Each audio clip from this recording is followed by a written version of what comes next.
pep talk time. Welcome to Kyera in My Pocket, where personal transformation gets intimate, raw, and uncensored. So do not say that I didn't warn you.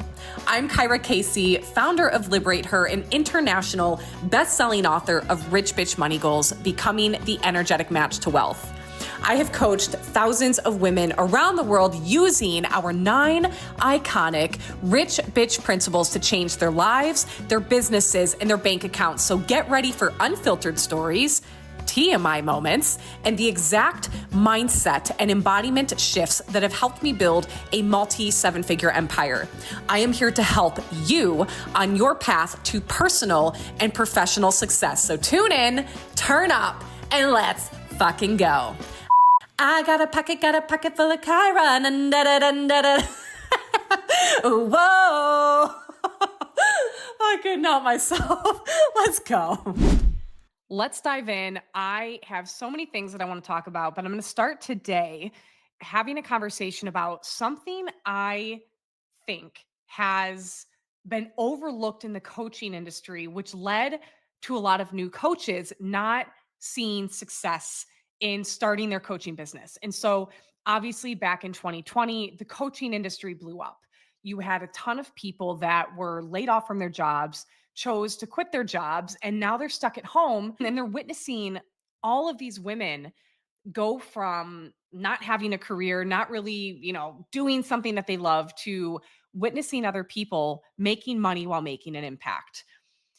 And where I think we went wrong in the coaching industry is there's this conversation that we have where it's something like you only need to be one step ahead of your ideal client. You've probably heard this. You're like, yes, I've heard this. You only need to be one step ahead. You only need to be 5, 10, 15, 20 steps ahead.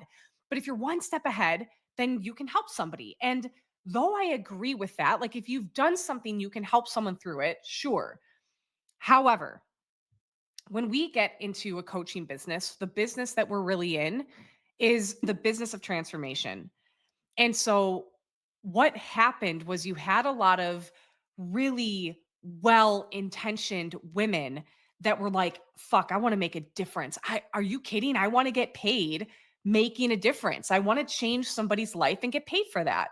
Who wouldn't want to do that? If it's your calling, you want to do that. And so there were so many women that saw this really beautiful opportunity to get paid to not only create financial freedom, but time freedom and lifestyle freedom, and to make an impact doing that. Like that's the cherry on top. And so what happened was well-intentioned women were joining these programs or hiring coaches, and they were learning the steps of, marketing and selling and positioning and how to do all of that, which of course is necessary, totally important. You have to have all of that if you're going to have a successful business. But there was a massive step that was missing. And so though I agree, like if you've done something, you can then likely teach it, right? Like it's embodied. Embodiment is very different than reading something in a book. I will say that all day long. I'm all about, like, I don't tell my clients to do anything I haven't done. So we had a ton of people that were in pursuit of building a successful coaching business. And what I realized, because when I moved my business online in 2019, at first I was working with women who were going through a divorce. And though I had a really strong desire and passion to teach manifestation, and I wanted to create financial freedom, and I wanted to speak to that, I wasn't there yet financially. I wasn't financially free yet. And so I started, when I moved my business online, I started working with what I had created for myself, what I had overcome, what I had mastered. And that was having gone through a divorce at 29 years old. I saw that there was this gap in terms of women that were actually healing after divorce. Like most women, at least from what I saw, especially as I was going into Facebook groups, were stuck 5, 10, 15, sometimes 20, 30 fucking years later, still pissed off at their ex-husband. And I'm like, this ain't it. And so I was working with women who were going through a divorce. And then what happened was I started having women reach out to me. How are you getting clients? So I was working with a coach at the time. I invested $20,000. I put myself in debt to do that. It was the first mentor that I hired. And I was learning all of those steps, selling, marketing, content, positioning. Like I was learning how to do all of that. And so I started getting clients, and then just this natural progression happened where women were asking me, "How are you doing this?" And what I started to realize as I was then slowly pivoting into teaching other women how to start and scale their coaching business, I realized over the years what's been missing. Like the thing that has been missing the most has been a solid foundation on which people can actually create something that is sustainable. And here's what I mean by that. So, you've probably heard before, never compare your chapter 5 to someone else's chapter 20, right? What's really important for people to know, especially like even if you just take myself for an example, if you're going to look at what I've accomplished in my business, so I've taken myself from debt to creating a multi seven figure business online. But if you're going to look at what I've done, it would be really important for you to also know that, like, today I'm 37, but I was 17 years old when I got into personal development. And what I mean, I'm not talking like I picked up a book at 17. I was in and out of in-person seminars. My first seminar at 17 went Friday, Saturday, Sunday, 9 a.m. to midnight. I was the youngest person there, and it was a Tuesday evening after that. And so I got a very early head start in the work of personal transformation. And I'm talking leadership development, like leadership programs, communication courses, things that actually would allow me to then create transformation or support other people in this world because I was doing it for myself at such an early age and I was learning effective communication, conflict resolution. I was learning all of these things that really supported me in creating success in my coaching business because when things would happen in my business, I knew how to handle it. And this is the problem that I've seen for so many people. So if you're looking at my life or my business, you would have to look at all of those things that have contributed to the success I have today. It wasn't, you'll see so many times like grab my six figure, I don't know, my six figure launch method and just copy all of it. It's like that doesn't guarantee you anything because that person has a story that they've lived and they have things that have been embodied that have also contributed to their success. And so when we had all of these well-intentioned women trying to start their online coaching business and they really didn't know who they were to do it, and then they realized that they lacked the skill set to actually create the kind of transformation that is necessary for a sustainable business if you're going to have one, then they just gave up. And some of them went back to their 9 to 5s. And there's nothing wrong with a 9 to 5. In fact, I believe entrepreneurship is not for everybody. Um, but even if you were looking at my journey as a comparison, I was also 24 years old when I opened an office after my 9 to 5. And so before I ever moved my business online, I had already had like an established business. Now it was still part time, but at 24 years old, I was renting an office after my 9 to 5. I worked at a law firm as a legal assistant to a criminal defense and family law attorney. And that was like, I knew that was not my path. That's not what I was here to do. And so after that 9 to 5, I started taking on clients. I had gone through a state licensed school here in Michigan for hypnosis.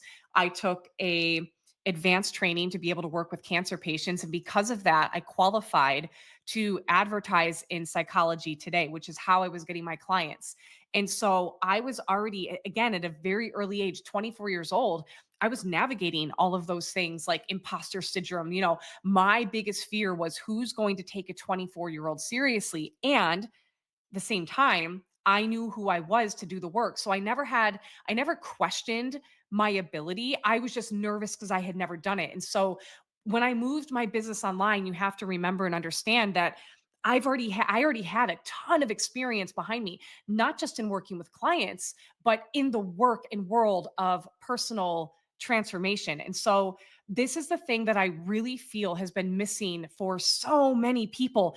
It's like just because we can help somebody doesn't mean that we should. I think a lot of people are actually lacking the skill set that is necessary when it comes to the work of transformation. Like, I'll give you an example. So many people want to run retreats. They seem fun.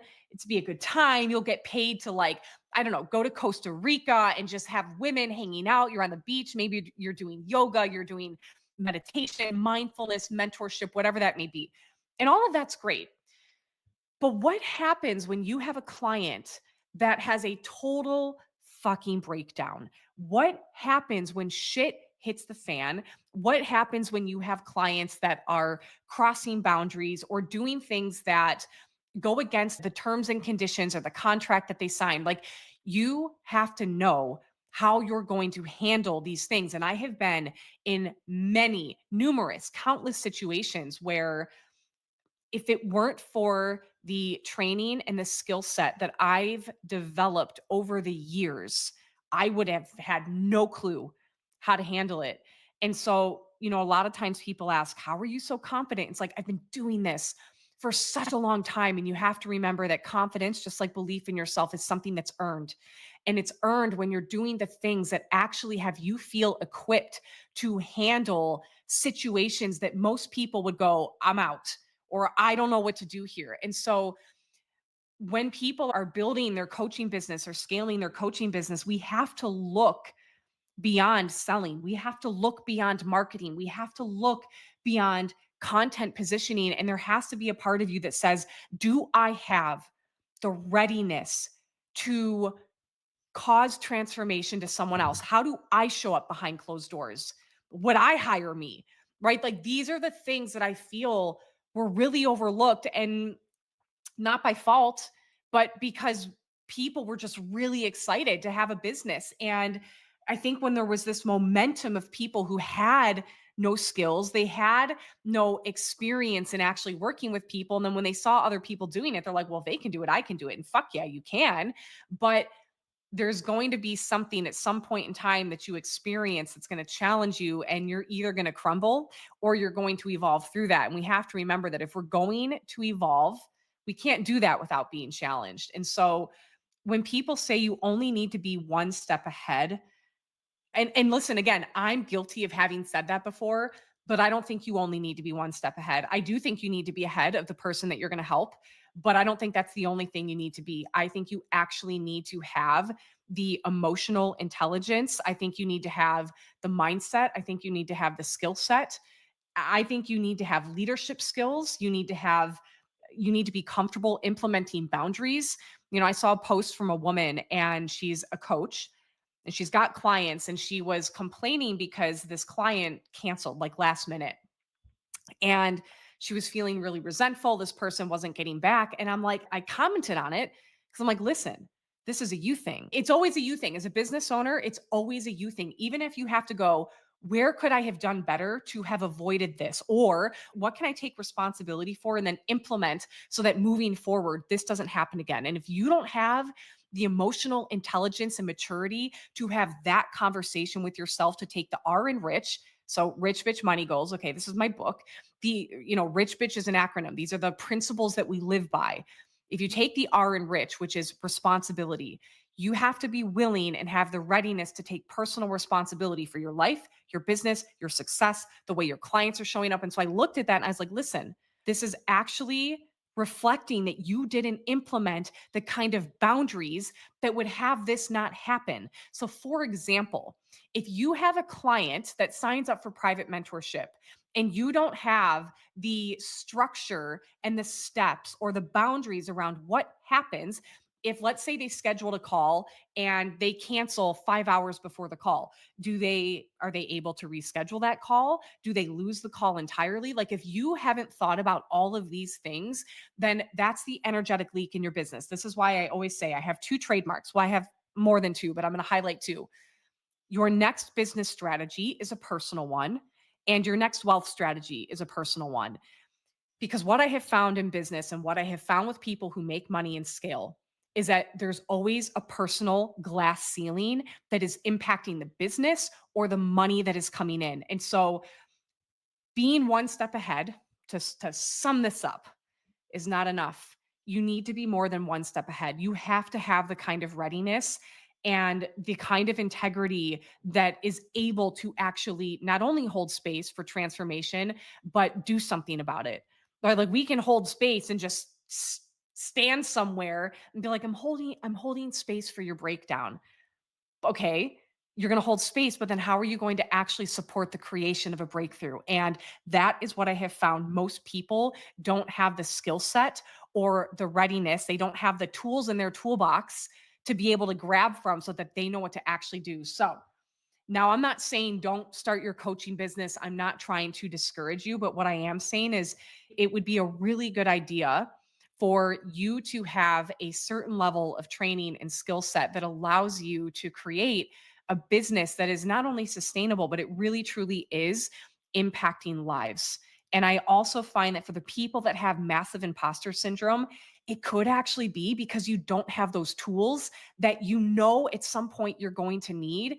And you might just need to go take a course on communication, take a course on leadership, take a course, in business beyond selling, marketing, and also the back end work that you have to do behind closed doors when the camera's not on and nobody's looking. Like, if you're preaching certain things but you're not showing up that way behind closed doors, fuck yeah, you're going to feel like an imposter. And so you have to also remember that your business is going to initiate you in so many ways, and most people don't talk about it and they don't have the readiness for it. So it's not enough to be 1 step or 5 steps or 10 steps ahead of your ideal client. You need to have the skill set if you are operating a coaching business to be able to be cause in the area of transformation. This pep talk was powered by Rich Bitch Money Goals, The Experience, our monthly membership designed to help you become the energetic match to wealth. Tap the link in the description to claim your seat and join the Rich Bitch community, where the more we play, the more money we make.